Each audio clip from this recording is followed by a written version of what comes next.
இந்த ஈஷ் யூடியூப் சேனலை சப்ஸ்கிரைப் பண்ண அனைத்து நண்பர்களுக்கு என் பணிவான நன்றி கலந்த வணக்கத்தை தெரிவித்துக் கொள்கிறேன். You are unique. ஏன் இந்த யூனிக்னஸ் தனித்தன்மையை பற்றி பேசுகிறேன் அப்படின்னா, நம்மளுடைய தனித்தன்மை நமக்கு தெரிந்தால் மட்டுமே தான் நம் வாழ்க்கையில் முன்னேற்ற பாதையை நோக்கி நம்ம செல்ல முடியும். அதற்காகத்தான் ஒரு நாள் நான் திருச்சியிலேருந்து சென்னைக்கு வருவதற்காக வெயிட் பண்ணிட்டு இருந்தேன் ரயில்வே ஸ்டேஷனில். நீங்கள் நம்ப மாட்டீங்க, அப்போது 2 பள்ளி மாணவர்கள், ஒரு 12ஆம் கிளாஸ் படிக்கிற மாணவர்கள் ரிசல்ட்டு தேர்வு வந்த டைமு பேசிகிட்டு இருக்காங்க. நான் உட்காந்து கவனிச்சிட்டு இருக்கேன். அப்போது ஒருத்தன் சொல்கிறான், மச்சான் நான் அன்றைக்கி வீட்டுக்கு போக வேகமாகடா, நான் வீட்டுக்கு போகடா அப்படிங்கிறான். இன்னொருத்தன் கேட்குறான், ஏன்டா என்னடா ஆச்சு அப்படின்னு கேட்குறான். என்னடா மச்சான் எக்ஸாமில் ஃபெயில் ஆகிட்டேன்டா, வீட்டில் அப்படின்னா சமத்தேடவங்க, நான் பேசாமல் சாவ போகிறேன்டா அப்படின்றான். உடனே அவன் சொல்கிறான், ஃப்ரெண்டு, மாப்பிள்ள நல்லா தெரிஞ்சுக்க, சாகிறது பெரிய விஷயம் இல்லை, செத்துருவேன், அப்புறம் திரும்ப பிறந்து எல்கேஜிலேருந்து படிக்கணும், பார்த்துக்க. எனக்கு ஒரு நிமிஷம் ஆடி போயிட்டேன். ஒரு என்னதான் அவன் கிண்டலுக்காக சொன்னாலும் அதில் எவ்வளோ ஆழமான உண்மை இருக்குது, எவ்வளோ ஆழவனமான ஒரு கருத்து இருக்குது பாருங்கள். ஸோ இந்த ஹியூமர்ன்ற ஒன்று இல்லைன்னு வச்சுக்கோங்களேன், பல நல்ல விஷயம் கருத்துக்களை நம்மளால் சொல்லவே முடியாது. நிறைய பேர் என்ன கேட்டாங்க, என்ன ப்ரோ நீங்கள் சீரியஸாக பேசுகிறீங்க அப்படின்னு சொல்லிட்டு கேட்டாங்க. ஆனால் முக்கியமான ரீசன் என்னென்னா, நான் மேடையில் பேசலை, நான் யூடியூப்பில் விர்ச்சுவலாக உங்கள்கிட்ட பேசிகிட்டு இருக்கேன். ஸோ உங்களோட ரியாக்ஷன்ஸ் எப்படின்றது எனக்கு தெரியாது, நான் ரியாக்ஷன் கொடுக்குறதுக்கு. பொதுவாகவே நீங்கள் என்ன சூழலில் இந்த வீடியோ பார்க்குறீங்கன்னு என்னால் கணிக்க முடியாது. அதனால் நான் காமன் ஸ்டேட்டில் இருந்து நான் பேசுகிறேன், இன்னும் நிதானமாக பேசுகிறேன், அவ்வளோதானே தவிர அதுக்காக சிடுமூஞ்சியெல்லாம் கிடையாது. நான் தவறாக நினச்சிக்காதீங்க. ஒரு விஷயம், இந்த இடத்துல தனித்தன்மையை இந்த தனித்தன்மை ப்ளஸ் ஈகோ, இது ரெண்டுத்துக்கும் ஒரு கதை இருக்குது. அதுக்கு அதை சொல்ல வரேன். ரொம்ப கஷ்டமான ஒரு டாப்பிக்கு. பட் இருந்தாலும் நான் ஒரு சில புக்ஸ் எல்லாம் படிக்கும்பொழுது எனக்கு ஒரு ஐடியா கிடச்சிது. அதனால தான் நான் இந்த வீடியோ நான் பண்ணுறேன். ஒரு மிகப்பெரிய ஒரு நாதஸ்வர வித்வான், அந்த வித்வான் தேசிய விருது வாங்குறதுக்காக ஜனாதிபதி கையில் வாங்க போகிறாரு. அதுக்காக போயிருக்காரு. நம்ம பத்திரிக்கையாளங்க சும்மா இருக்க மாட்டாங்க. வாங்கிட்டு வந்தவரை கூப்பிட்டு ஒரு கேள்வி கேட்குறாங்க, நீங்கள் வாங்கினதுலேயே சிறந்த விருதாக எதை நீங்கள் நினைக்கிறீங்க அப்படின்னு ஒரு கேள்வியை போட்டு விட்டாங்க. இந்த வித்வான் என்ன சொன்னார், அவர் காலகட்டத்தில் இந்த கல்யாண டைம்லலாம், நீங்கள் பழைய கல்யாணத்துலலாம் பார்த்தீங்கன்னா தெரியும் உங்களுக்கு, இந்த லைட்டு பிடிச்சிட்டு நிற்பாங்க இந்த வாசிக்கிறவங்க கிட்டக்க. அந்த மாதிரி லைட்டு பிடிச்சிட்டு நிற்கும்போது இவர் வாசிச்சுட்டு இருந்திருக்காரு. வாசிச்சுட்டு இருக்கும்பொழுது ஒரு ஸ்ருதி ஒரு சங்கதி போட்டிருக்காரு, ஒரு ஆழமான ஒரு சங்கதி போட்டிருக்காரு நாதஸ்வரத்தில். அப்போது அதை பார்த்துட்டு அந்த லைட்டு பிடிச்சிருக்க லைட்டை வச்சுட்டு ஒரு சபாஷ் போட்டு திரும்ப லைட்டை எடுத்தானோ. அது இவருக்கு ரொம்ப மிகப்பெரிய விருதாக அதை நான் கருதுகிறேன் அப்படின்னு சொல்லி பத்திரிக்கையாளர்கிட்ட சொல்லியிருக்காரு. பத்திரிக்கையாளர் சும்மா இருப்பாங்களா, நோண்டி கேட்குறாங்க கேள்வி கேட்பாங்களே, என்ன பண்ணியிருக்காங்க, அப்போ ஜனாதிபதி கையில் இப்போ நீங்கள் வாங்கின விருதை பற்றி நீங்கள் என்ன நினைக்கிறீங்க அப்படின்னு ஒரு போட்டோ போட்டு விட்டார். நாதஸ்வரர் என்ன தெரியுமா சொன்னார், இதெல்லாம் விருதா, ஜனாதிபதி என்னோடய வாசிப்பை பார்த்துட்டா எனக்கு இந்த விருதை கொடுத்தாரு, எவனோ கொடுக்க சொன்னால் கொடுத்தாரு, அங்கே ஒரு ரசிகனை பார்த்து கை தட்டினாம் பாரு, அதுதான் எனக்கு உண்மையான விருது அப்படின்னு தைரியமாக போல்டாக அடிச்சுட்டு போனான். எதுக்கு சொல்ல வரேன் அப்படின்னா, ரசிப்புத்தன்மை மிகவும் முக்கியம் முதல்ல. அப்போ தான் உங்களுடைய தனித்தன்மைக்கான அடையாளம் நீங்கள் பெறுவீங்க. சரி, இந்த ஈகோ முக்கியமான டாப்பிக்கு. அதை நான் ஒரு வித்தியாசமாக நான் சொல்கிறேன். உதாரணம், ஒருத்தர் பூனை வளர்த்தாங்களாம். பூனை புதுசாக ஒரு குட்டியை ஒரு கோயிலேருந்து கண்டெடுத்தாங்களாம். அதை வளர்க்கலான்னு முடிவு பண்ணும்போது ஒரு சாமியார்கிட்ட போய்ட்டு இந்த பூனைக்கு குட்டியை ஒரு பேர் வைங்க அப்படின்னு சொன்னோன்னையும் அந்த சுவாமியார் ஈகோ அப்படின்னு பேர் வச்சாராம். இதுக்கு பூனைக்கு ஒரு விஷயம் இருக்குது. ஏன்னா அந்த பூனை குட்டியாக இருக்கும் போது எப்போதுமே பிரச்சனை இருக்காது. பூனை வளர வளர சேஷ்டைகள் ஜாஸ்தியாகும், பிரச்சனைகள் ஜாஸ்தியாகும். ஸோ கரெக்டாக தான் வச்சுருக்காரு சாமியார் ஈகோ அப்படின்ட்டு. வளர வளர வளர என்ன ஆச்சு, அந்த பூனையோட முதலாளிக்கு பிரச்சனை வர ஆரம்பிச்சிச்சு. உடனே என்ன பண்ணுறாரு, சாமியார்கிட்ட இப்போ சாமியார் ஒரு பிரச்சனையாக இருக்குது அப்படின்னோடனையும் எங்கேயாச்சும் கொண்டு போய் விட்டுரு அப்படின்னு சொல்லியிருக்காரு. உடனே இவர் என்ன பண்ணியிருக்காரு, அந்த பூனையை கொண்டு போய்ட்டு ரொம்ப தூரம் தள்ளி ஒரு பீச்சில் போய் விட்டுட்டு வீட்டுக்கு வந்துடலான்னு சொல்லி வீட்டுக்கு பீச்சில் விட்டுட்டு வீட்டுக்கு போகிறாரு. வீட்டுக்கு போனால் இவருக்கு முன்னாடி அந்த பூனை அங்கே உட்காந்துருக்கு. திரும்ப சாமியார்ட்ட சாமியார் இதெல்லாம் சேஷ்டம் ரொம்ப தாங்க முடியல, நான் பீச்சில் விட்டேன் வந்துருச்சு, திரும்ப சரின்னு சரியாக போகிறோன்னு பார்த்தேன், திரும்ப ஐயனை வந்துடுச்சு அப்படின்னு சொன்னோடனே சாமியார் சொன்னாரன், கொஞ்சமாச்சு அறிவு இருக்கா, 4 ஊர் தள்ளி போய் விட வேண்டியதானே அப்படின்னு சாமியார் சொல்லியிருக்காரு. உடனே இவர் என்ன பண்ணிட்டாரு, வேறு மாநிலத்தில் கொண்டு போய் விட்டுட்டு வந்துடலாம்னு சொல்லிட்டு வேறு மாநிலத்தில் கொண்டு போய் விட்டுட்டு வீட்டுக்கு அப்படியே சாப்பிட்டு வீட்டுக்கு வந்திருக்காரு. வந்தால் வீட்டில் உட்காந்துருக்கு. ஏன் இவ்வளோ லேட்டுன்னு கேட்குற மாதிரி. இவருக்கு என்ன பண்ணுன்னு தெரில. ரொம்ப சரி பார்ப்போம் இன்னும் கொஞ்ச நாள் அப்படின்னு சொல்லிட்டு இன்னும் கொஞ்ச நாள் பார்த்தா தாங்க முடியல, பூனையோட சேஷ்டை தாங்க முடியல. இந்த சாமியார்கிட்ட போயிட்டு கோமா கத்திருக்காரு. சாமியார் சொன்ன, அட குமுட்ட பேர, இப்படியா பண்ணுவ, ஏதாச்சும் நடுக்காட்டில் கொண்டு போய் விட்டுரு, அப்போ தான் அந்த பூனை ஓடும் அப்படின்னு சொல்லி சாமியார் சொல்லியிருக்காரு. உடனே இவர் என்ன பண்ணாரு, அந்த பூனையை தூக்கிட்டு நடுக்காட்டில், ஏதோ ஒரு காட்டில் கொண்டு போயிட்டு நடுக்காட்டில் கொண்டு போய் பூனையை விட்டுட்டாரு. இவருக்கு வீட்டுக்கு வர்றதுக்கு வழி தெரில. பந்த முழிச்சிட்டு இருந்துருக்காரு. பூனை, வா நான் வழி சொல்கிறேன், பின்னாடியே வா அப்படின்னு சொல்லி பூனை கூப்பிட்டு வந்து வீட்டில் வந்து விட்டுச்சான். எதுக்கு இப்படி சொல்கிறேன்னா, ஈகோவை வந்து கம்ப்ளீட்டாக அழிக்கவும் முடியாது, அது இல்லாமலும் இருக்க முடியாது. அதுதான் ஹியூமனோட மிகப்பெரிய ஒரு சவாலே, மனிதனுடைய மிகப்பெரிய சவாலே அதுதான்.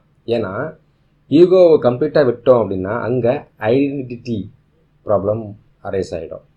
அதாவது இப்போ நான் யார், இன்னாருடைய பல்ல, நான் ஒரு யூடியூபர், இல்லை நான் ஒரு பேச்சாளர், நான் ஒரு எழுத்தாளர், இல்லை நான் ஒரு திரைப்பட படைப்பாளி அப்படின்னு சொல்லிட்டு நான் சொல்கிறேன் இல்லையா, இதுதான் அந்த ஐடென்டிட்டி. இதுக்கும் ஈகோக்கும் சம்மந்தம் இருக்குது. அப்போது நீங்கள் எவ்வளோ தான் ஈகோவை விடுன்னு நினச்சாலும், ஒரு கட்டத்தில் நீங்கள் முழுசாக விட முயற்சி செஞ்சு விட்டாலும் அந்த ஈகோ தான் திரும்ப உங்களை கொண்டு வந்து விட்டு உங்களுக்கு ஐடென்டிட்டியை கொடுக்கும். ஸோ அதனால் ஈகோவை கம்ப்ளீட்டாக விட முடியாது அப்படின்றது தான் இந்த உதாரணத்தை நான் சொன்னேன். ஏன்னா நான் நிறைய விஷயங்கள் நான் வந்து என்னுடைய நிகழ் வாழ்க்கையில் நான் நகர்ந்து வந்த பாதையில் நான் பார்த்த விஷயத்தை தான் உங்களுக்கு நான் வந்து சில விஷயங்களில் பகிர்ந்துக்கிறேன்.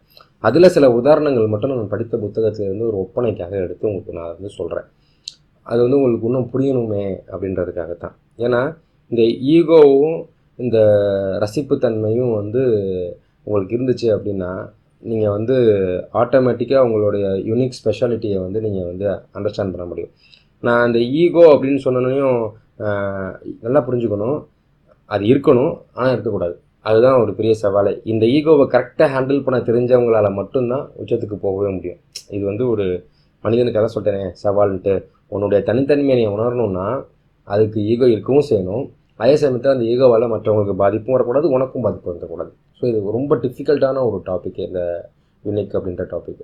ஸோ அதை நீ வந்து டெவலப் பண்ணிக்கிட்டே இருக்கணும். ஏன்னா இந்த இடத்துல வந்து நம்ம ரசிக்க தெரிஞ்சவனே ரசிக்கப்படுவான் அப்படின்னு நான் பல தடவை எல்லாத்துக்குமே நான் சொல்லுவேன்.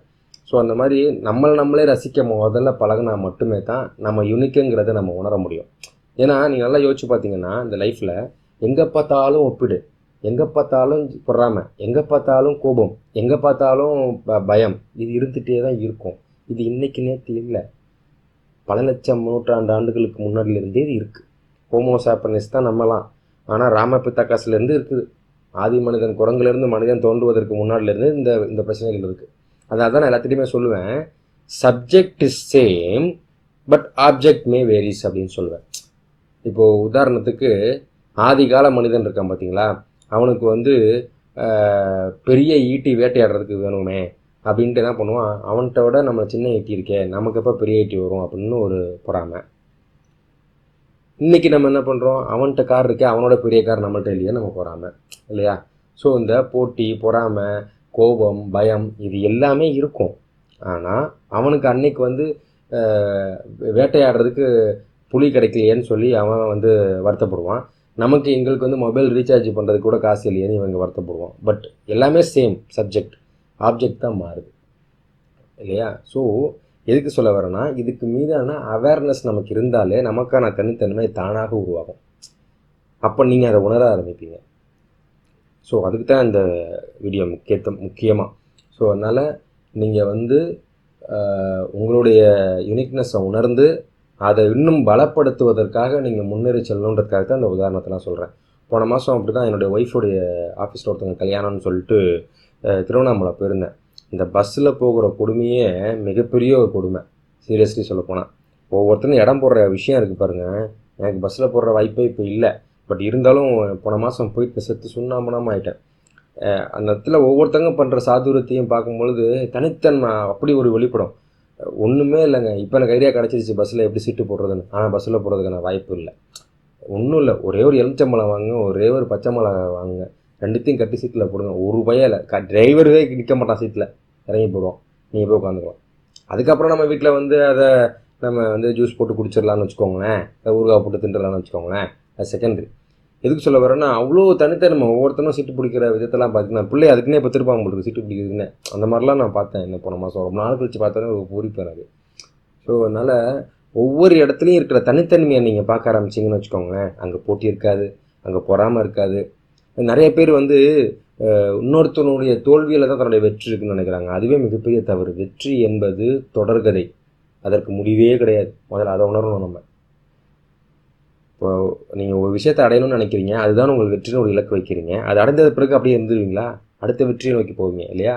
அடுத்து அடுத்து அடுத்து என்று நீங்கள் போகும் பொழுதே வெற்றி என்பது தொடர்கதையாக மாறுகிறது. அதற்கு முடிவே கிடையாது. ஆனால் என்னதான் மனிதன் வெற்றி வெற்றின்னு ஓடினாலும் இறுதியில் மரணத்தின் முன்பாக தொற்றுதான் போகிறான். இதை ஒற்றுக்கொண்டு தான் ஆக வேண்டும்.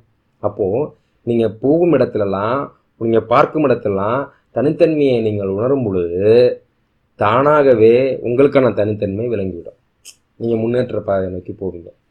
ஸோ இந்த வீடியோ பார்க்குற அத்துணை நண்பர்களும் ஆடியன்ஸும் முன்னேற்ற பாதையை நோக்கி போகணும் அப்படின்றதுக்காக தான் இந்த வீடியோவை நான் போடுறேன் முக்கியமாக. So you are unique, you are special, you have all the things to do this in this life. So நீங்கள் ஒரு தனித்தன்மை வாய்ந்தவனாக இருக்கீங்க. உங்களுக்குன்னு ஒரு தனித்தன்மை நிச்சயம் உண்டு. அதை நோக்கி நீங்கள் பயணப்பட வேண்டும் என்பதற்காகத்தான் இந்த வீடியோவை நான் போடுறேன். ஸோ இந்த வீடியோ பிடிச்சிருந்தா நீங்கள் லைக் பண்ணுங்கள். உங்கள் கருத்துக்களை மறக்காமல் கமெண்ட் பண்ணுங்கள். சப்ஸ்கிரைப் பண்ணவங்க பார்த்ததோடு நிப்பாட்டாமல் இந்த வீடியோவை ஷேர் பண்ணி எனக்கு உதவுங்க. நீங்கள் எல்லாமே என்னோடய பேஷன் முழுமையடையாது. Okay, thank you so much friends. நன்றி, வணக்கம், பாய்.